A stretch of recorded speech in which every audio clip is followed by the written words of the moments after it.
So this woman's wearing a hat, but we can kind of guess at the position of her back of her skull. Again, we'll start with this keystone, so you can hopefully start to roughly kind of guess where all these things are going to go. So we've got keystone in there. The base of the nose matches the bottom of the cavity. Then again, you can sort of see a slight widening through her nose at about this point. It's a bit narrower there, which means that about here is where the bone is of the nose. Then this is the cavity, so matches that side of the nose. Then make our way across, sort of top of the brow there. Side of the socket on this side, side of the socket on that side. Again, be aware of sort of how far out, sort of noticing how far out that lies. And then the high point, sort of highlight of the cheek, is going to match the bottom of the socket. So that's always the sort of top of the cheekbone is the bottom of the socket, so that's where we tend to get our highlight. And then you can see these folds here, these highlights and halftones match what's going on in here as well. And then down this side, and we've pretty much got our socket in now. On her it's a bit more apparent actually than some of the last ones, but you can sort of see this is where this bone rounds around, and then we get a little bit of a kind of hollowness through the cheek on both sides. So you can sort of see that with this one, which is nice and clear. So that's this hollow here, and on that side. And then her teeth would sit somewhere behind her mouth there, connecting to that sort of top of the teeth, and then that's where the bottom jaw sort of connects in and angles back up. So that's in here, and this is our teeth sitting there. Then she's got a very small chin, so much smaller than the skull, but that's roughly where the bottom of the chin would sit. Again, we've got the bottom of the jaw angling back up, and her ear's hidden, but it would sit sort of somewhere in about here. But you can see the back of the jaw just making its way up before her cap, and then other side of the jaw there, and the front plane of the forehead, so front plane of the forehead, which comes off these points here. And then obviously on her it's hidden what's going on. And then side plane of the head on that side, side plane of the head on this side. So that matches here, you can see. Side plane there. And this is her cheekbone on that side, cheekbone on this side. So this is the sort of where the corner turns, and as I say, it's on certain things it's clearer, and particularly on this one it's quite clear that we've got sort of running down here, this line, that's where the sort of corner is being turned to the side of the head. So this is all side plane of the head,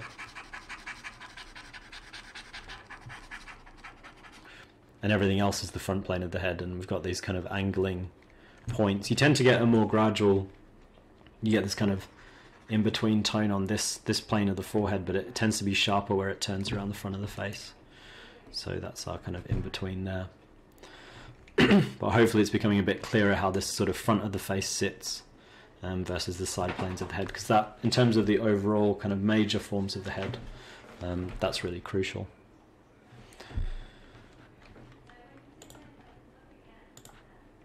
So we've got just a couple more of these to go before we can go back through them. And it's got another profile here, which will be useful. Slightly not quite, it's not super accurately painted, this one, but it's not quite a complete profile like the last one was. The last one was totally side on. We do get a slight sense of the sort of side of her, or the eye socket on the back side in this one. So I've tried to capture that with the reference, so I've photographed it to show a little bit of that brow on the other side, not totally side on this skull. So with this one, we would maybe say we see a tiny sliver of the key on both, not just a line like we did on the other profile. So we've got that. Again, we've got this point here, which is the base, this base of the bottom of the nose, the bone of the nose, which creates this little curve that you see. So you should always be aware of that little curve. And then the cavity of the nose, which cuts quite far back into the face, matches with the back of the nose, so like the sort of back of the nostril where that connects to the cheek, and then makes its way up to the bone. That's where the bone is pronounced.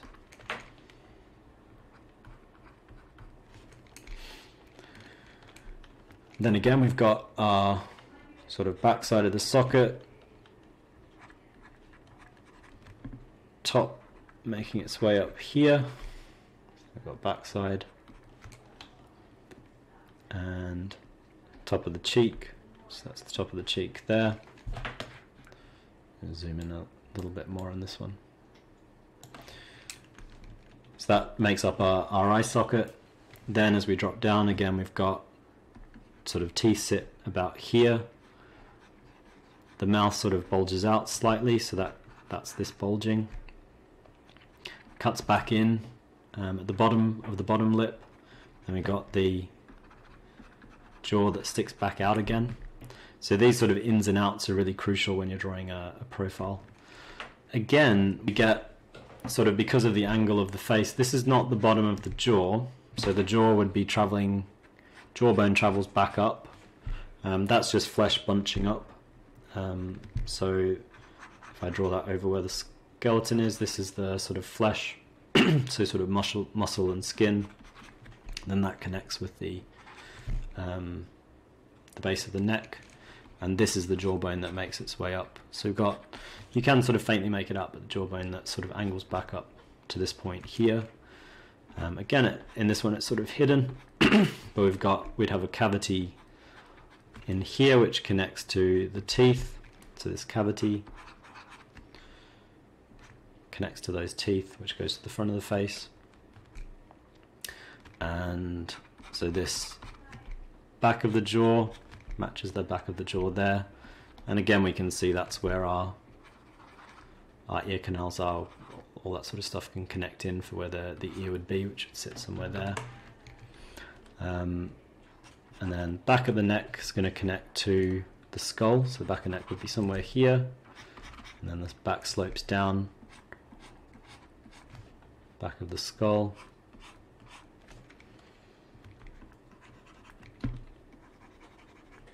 top of the head, and that again slopes. And we can see really clearly on this one, so talking about different types of lighting that show up the corner of the face. So this corner runs down, very clearly matches where this shadow is. So if we kind of map it out, matches the back of that orbit, then got the front plane of the head sloping back, hidden by the hair and the drawing, but the side of the head would be about there. So this is all in shadow, the front of the face, but then this line makes its way down, matching the shadows, and that's where we've got this kind of turning from the front plane to the side plane. So the side plane's all lit, and the front plane's in shadow. The only exception being the nose is also lit as well. So the nose, side plane of the nose, which we'll be looking at a bit later, is lit. The front plane is in shadow, so this kind of front plane of the nose is also in shadow. But you can see where that landmark, sort of where that shadow runs down, matches a lot of the bone, the kind of angle changes in the bone. So the front parts of the face are in shadow and the side part is in light with this one.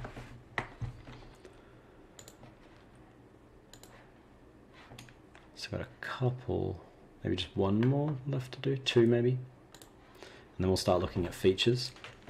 So we'll go fairly quickly through these last couple. So again, on here, this is a totally frontal view. You've got keystone, sits there. Nice and clear on this one. Then we've got base of the nose, base of the nose. You can see a slight widening again through the top of the bridge of her nose. Side of the nose matches, or side of the nostrils matches this cavity there. Then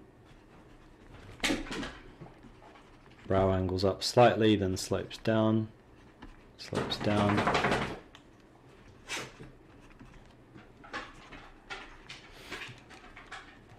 And then we see a little bit of a highlight sort of through here, and again that matches, sorry, it's my dog running down the stairs. So that highlight matches the this bone, cheekbone, bottom of the orbit, the eye socket. So you see that through her just here. So those are the sorts of landmarks we want to be looking out for. Then again we've got the side of the orbit, side of the socket, and center of the mouth.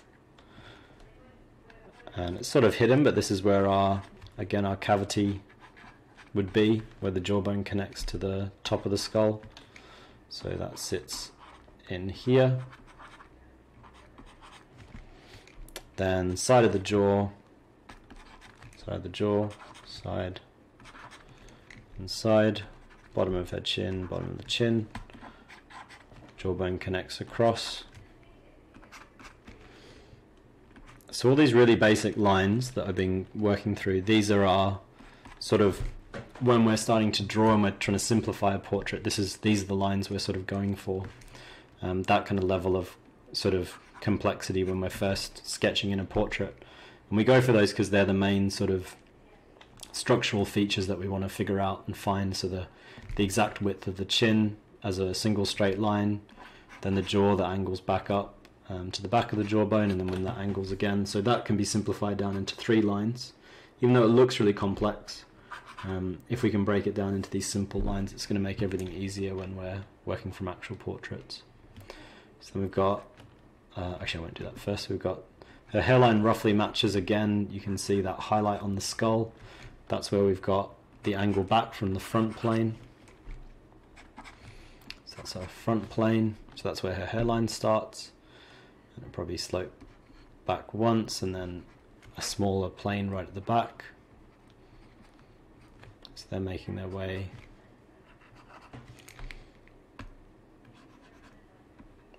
back. And then we've got this slightly kind of angling back front plane that connects to the side plane,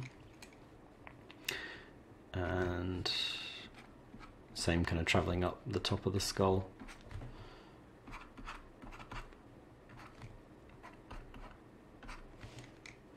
And then here we've got then the side plane of the head. So this is sort of mapping out the front angle of the face on both sides. So that's the front of the face, and we make our way up, and these bits are the side of the face. So there, those are the side forms. And then again we've got our neck that connects, so connecting there, and the ears that sort of hit on the right hand side, but the ears would sit sort of about in there. Could you draw the side forms on the skull itself? Yeah, so the side form runs.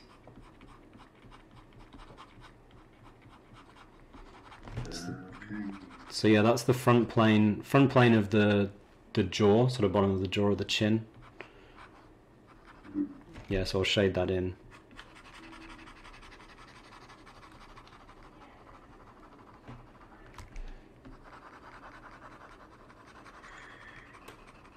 Great, thank you. So just a lot clearer. Yeah, that's good. Yeah, I'll be going into, we'll see it a little bit more once we actually start. I'll be doing a bit more kind of drawing over the top in the next section. which hopefully should make it a bit clearer. But yeah, so that's... Is that like a canon of planes from the skull to the face? what, sorry, of planes? Canon, principle. Yeah, generally, I mean, you always have to take any kind of principle with art with a grain of salt, and whatever kind of works in terms of conceptualizing for you. If it's slightly different from the kind of standard form, that's fine. But yeah, usually the general idea is that you have this, it's good to think of the front of the face as like one set of planes that tend to face forward. And then there's a certain point where all of those planes, well, you get planes that turn down the side of the head. And it kind of creates this bigger grouping of shapes that you can work with. The main reason I think people sort of latch onto it is that you do very often get, through anything that's sort of quite strongly lit. Oh yeah, I've got the next one actually. The last one is quite strongly lit, so I'll talk about it in that one.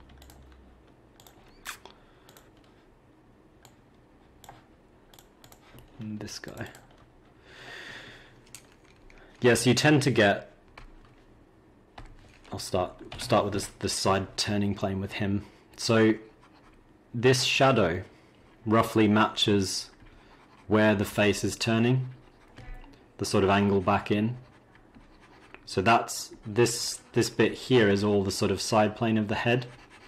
So that's where the shadow tends to occur, and it occurs because that's where any point where the form angles back quite quickly, that's most likely where the shadow line will fall, if that makes sense.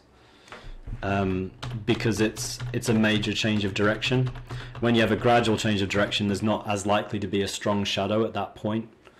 If it's a gradual curve, so if you imagine like a circle and the light rays are all traveling, there's going to be a sort of gradual change, whereas if it's a right angle, you're definitely going to see a shadow here and a light there. And so because you tend to get this sort of actually a good way to visualize it, I'll swap back to my my camera. So if you look at the skull sort of from the top, you can sort of see, so I'll do it this way. So this is the front of the skull, and then this is the side of the skull. If you look at it from above, or from below, I'll do it from above actually, you can sort of see this is the side plane, there's this kind of quite sharp change at about this point here towards the front of the face. And so that's the same all the way through. You can sort of, particularly say through the cheekbones, which is where you often have quite a strong shadow.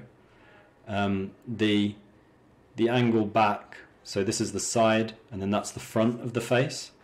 So that's why you tend to kind of focus in on that angle change. If I kind of angle it towards the light, you can sort of see that when I'm trying to do it in reverse, swap my brain around. So that angle back there, down this cheekbone, that's the side plane, and then we get this quite sort of sharp shadow. And even if I kind of move it around, the shadow line stays in roughly the same place, even though I'm changing the direction of light. And that's just because there's such a kind of strong switch back at that point.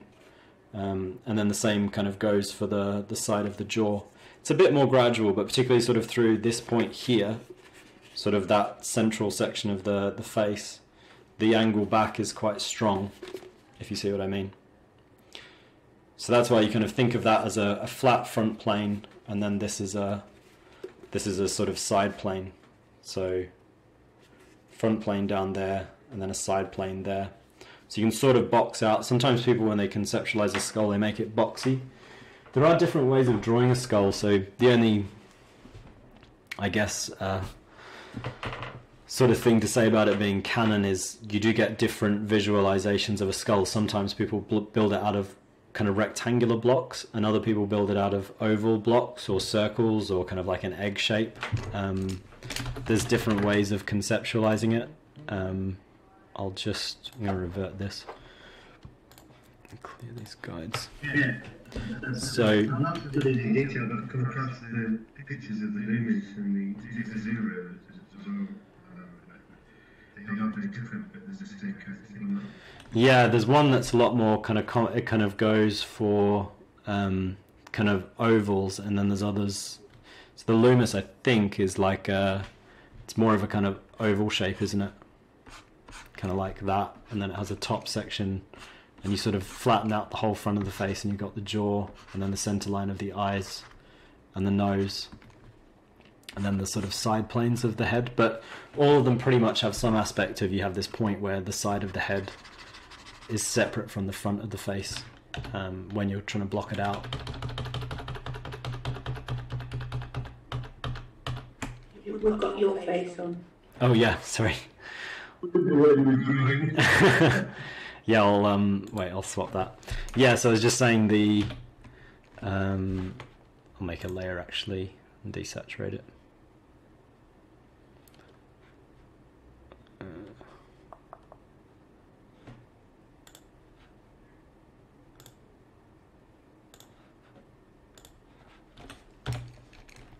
Yeah, the Loomis, I think, is sort of he sort of thinks of it as a big oval shape to start with. And then you sort of find the front center line and center of the eyes and nose. And then you have the side plane. So if you were to turn it into a sort of upside down egg, which is one way of thinking of the face, that's what you end up with. So that's your side plane shaded in, and the sort of top of the head and the front plane. So yeah, that's one way of doing it. And there are all sorts of, there are different systems of approaching portrait anatomy. So I'd research a bunch of them. There's a lot of different ways of doing it. Mainly it's kind of, this sort of thing is just useful as a primer for how you can think of the skull and how it links to the forms of the face. But yeah, there's different ways of doing it. They're particularly useful for constructive anatomy, so when you're actually trying to build stuff out of your imagination rather than copy reality. So Loomis is obviously, for those of you who don't know, Loomis is like he was an advertising illustrator from the 50s, but he wrote a bunch of really useful books one's called Drawing Heads and Hands, and others about figure drawing, but he has a very good system of kind of drawing faces, drawing people, but particularly for people who had to draw from imagination, so you could actually construct a face without having a reference in front of you. Obviously we have to a certain extent, the advantage of having a person we're working from. The only downside is you have to get a likeness, which is a bit trickier than just making a face up. But yeah. That's a really interesting point, and Penny didn't drop me for quite a long time about previously schools, companies, they were conjuring up ideas with people in them that didn't exist. So a lot of classical paintings are populated with drawing from imagination. Yeah, I mean Michelangelo is a very famous example of like his kind of there's this like idea of how high the average human is, how many heads, and then he would do his sort of 9 head tall humans, and like the Sistine ceiling's populated by things that aren't at all realistic. They look really great, and he's amazing at making art, but they're not actually like a naturalistic representation of someone. So you get a lot of rules about there's like an Instagram post I saw the other day from a teacher, and they were talking about the rule of the kind of how far apart eyes are, that there's always an eye width between the two eyes, which is not really true. Like there's infinite variety of kind of like outside of that and slightly inside of that with actual people. But using those sorts of rules, when people do more like illustration where they make stuff out of their mind, you tend to get this standardization of how things appear, like everything adheres to the rules of like how far this distance is or that distance is. So where you see like a face sort of mapped into these grids, that everything has to adhere to that grid, it just means that you end up drawing the same person over and over again, whereas all of these individual paintings look quite different, or artworks we've looked at, they don't all adhere exactly to the same rules of how far or close the eyes are. And some of that might be down to the painter, but a lot of it will be, that's just that individual person's look. So when you're working naturalistically, you're trying to capture that person, and obviously the likeness is comes out of those tiny little changes, like I was talking about how good we are at judging differences in shapes. So sort of seeing how, having an idea of what the anatomy as a general rule will be doing underneath. Like everyone's skull roughly is structured the same way, but all the distances can be different. So, you know, this distance of the cheekbone could be, you know, that much deeper in one person, or it could be that much higher in another person. But still, the cheekbone will connect to the nose cavity in a consistent way. Like pretty much everyone's bones will connect the same way, with some very rare exceptions. But they'll all be slightly different. And it was the same as in like the tree workshop we did a few weeks ago, talking about how all species of trees will grow in the same way as each other, but then their environment will change them, or they'll be genetically slightly different, and it'll cause variations within that growing system. And that's the same with faces or with people. So yeah, kind of, you want to be aware of the forms because they help you to give the head structure, but then you want to also look for the idiosyncrasies. So you don't want to be too stuck into specific rules of distances and proportional relationships. Yeah, so I'll just quickly go through this last guy. So we've got them all done the same way. So we've got the keystone there, bottom of his nose. Here, on this guy, actually, you can see quite clearly where this bend back occurs. That's going to be his nose cavity there. Sort of widens and bends back a bit. And then the left-hand edge, right-hand edge is a bit hidden on him. Then back side of the orbit on that left-hand side and the right-hand side. So that's our brow blocked in. Again, where this little sort of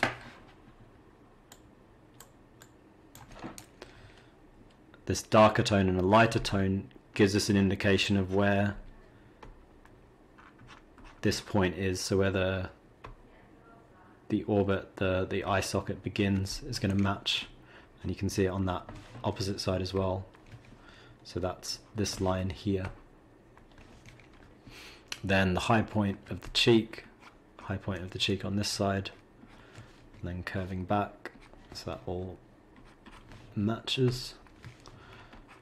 So that's on this side here, just see it on that side.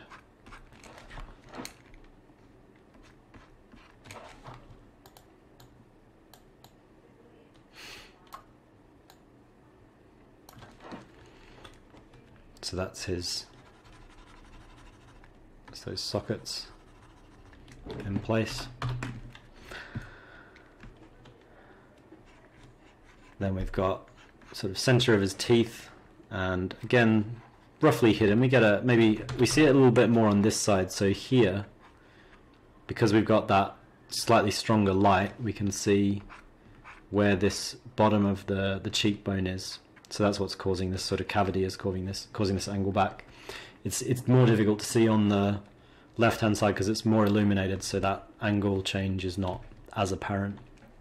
But again, that's sort of going back to this corner of the face that we were talking about with him, makes those sort of skeletal forms a bit more apparent than on this side where it's more brightly lit. We don't see it as clearly. Then bottom of the jaw, so bottom of the jaw here. So then jawbone angles back up, about there. And then this little, if you see a little tuck like this, that's usually where the jawbone is connecting at the back, through the muscle up into the back of the skull. And very often that's where the sort of ear pokes out of. So here the ear would be sticking out of that point there. But yeah, we've got just in here this cavity which connects the two sides of the teeth. And so then we go back up to this forehead plane, so it's very clear on the right hand side, that forehead plane, because of the light. But we get a sense of it on the left-hand side as well, because that's where the highlight is. So the highlight kind of occurs where that corner is. Then this is where the front plane of the head stops, and then sort of angles back. That's roughly where his hairline is. And then a little bit higher up again, we would see slight suggestion of the back side of his head. This side plane.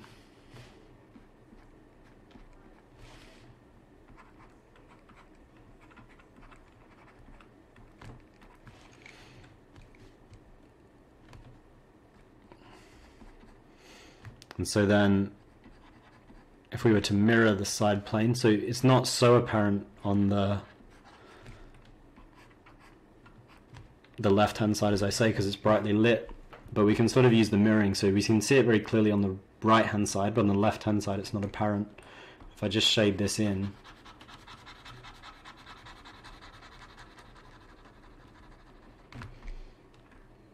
you can see where it maps roughly.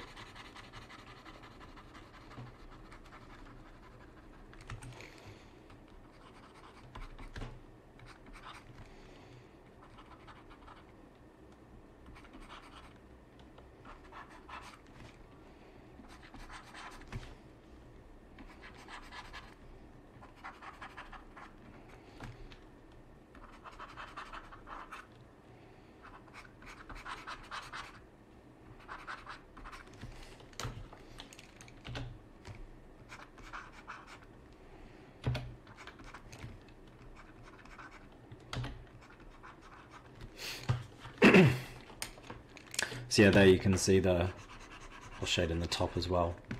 So that's where it starts to sort of angle back. But this central section, that's the sort of front plane of the skull, front plane of the face, where it's angling back from.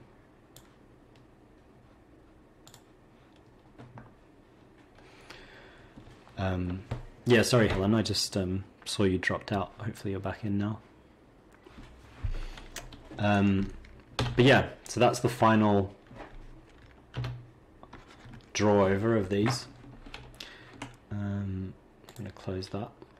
So let me know if you have any questions following that section. I'm going to start moving into looking at planes of specific features now.